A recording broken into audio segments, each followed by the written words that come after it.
Tak za tento snack ma budete milovať.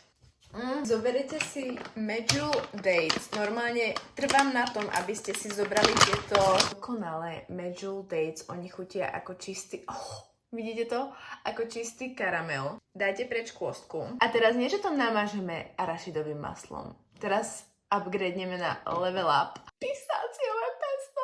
Odpadnete, aká je toto dobrá kombinácia. Mne toto pesto kúpila mamina na talianských trhoch v Bratislave. Ani som ho popravde moc nechcela, lebo ma nenadchlo.